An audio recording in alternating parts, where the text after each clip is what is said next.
Quelle semaine on vient de vivre sur la planète football. Vraiment de l'Espagne à l'Italie, en passant par l'Angleterre, les gros titres n'ont cessé de tomber, bousculant pas mal de certitudes. Allez, on fait le point ensemble sur toute cette actualité. On va commencer par ce qui a été un véritable tremblement de terre sur tout le continent, mais surtout en Espagne. Et la presse catalane, comment dire, elle n'y est pas allée avec le dos de la cuillère pour décrire la soirée du FC Barcelone. 4-0. Voilà, le score parle de lui-même. C'est sec, c'est sans appel. C'était la demi-finale de la Coupe du Roi et ça s'est transformé en une déroute monumentale pour le Barça face à l'Atlético Madrid. Une vraie claque. Alors justement, plongeons un peu au cœur de ce que les médias espagnols ont carrément appelé un vendaval. C'est un jeu de mots, bien sûr, pour décrire une tempête, un véritable ouragan qui a tout dévasté sur son passage au Camp Nou. Pour bien comprendre à quel point ce score est dingue, il faut remonter le temps, et pas qu'un peu. La dernière fois que le Barça s'est retrouvé mené 4-0 à la mi-temps d'un match officiel, c'était il y a plus de 70 ans. C'est juste historique. Et comme si ça ne suffisait pas pour le club, la soirée a aussi été un cauchemar personnel pour le tout nouvel entraîneur. Pour lui, c'est tout simplement la plus lourde défaite de toute sa carrière à la tête d'une équipe pro. Et là, regardez, cette image illustre parfaitement le fossé qu'il y avait entre les deux équipes ce soir-là.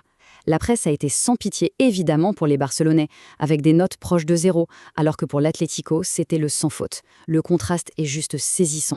Il faut dire que, côté Atlético, certains joueurs ont littéralement marché sur l'eau. On pense évidemment au génie français Antoine Griezmann, qui est dans une forme étincelante, mais aussi à Julián Álvarez, qui a choisi le meilleur moment possible pour retrouver le chemin des filets. Allez, on reste en Espagne, mais on change de ville. Pendant que le Barça implose, on pourrait se dire que tout va bien au Real Madrid. Eh bien, c'est un peu plus compliqué que ça. En coulisses, c'est plutôt agité. Alors, à peine un mois après son arrivée, le torchon brûlerait déjà entre le nouvel entraîneur Álvaro Arbeloa et certains joueurs. Cette petite phrase qui a fuité dans la presse résume assez bien la tension qu'on devine dans le vestiaire. Et l'agitation ne s'arrête pas là, loin de là. Il y a d'autres feuilletons qui animent le quotidien du club, que ce soit la gestion des superstars, l'avenir d'anciennes légendes ou même les grandes manœuvres politiques au niveau européen. Ça n'arrête jamais.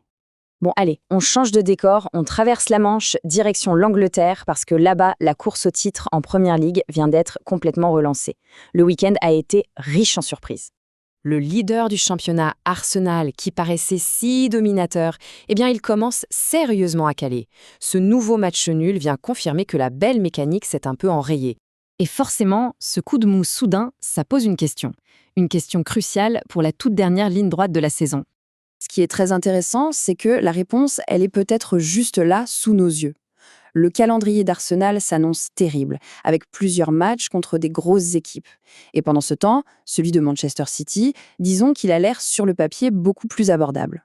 On termine notre tour d'Europe en Italie. Là-bas, une rivalité mythique, celle entre l'Inter Milan et la Juventus, est en train de se jouer sur un terrain un peu différent, celui de l'argent.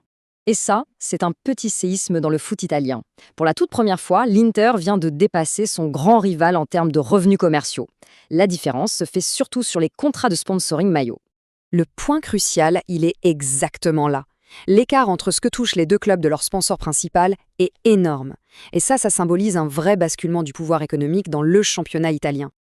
Alors, si on prend un peu d'auteur sur tout ça, qu'est-ce que cette semaine de football un peu folle nous raconte au fond ?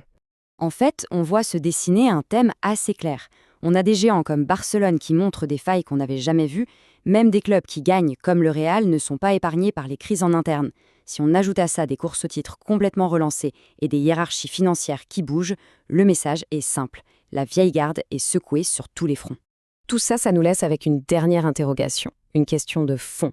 Que ce soit sur le terrain ou dans les bureaux des dirigeants, on sent que les plaques tectoniques du football européen sont en plein mouvement. Et la question c'est, dans ce contexte, est-ce que la domination d'un club peut encore être considérée comme acquise ? Le débat est ouvert.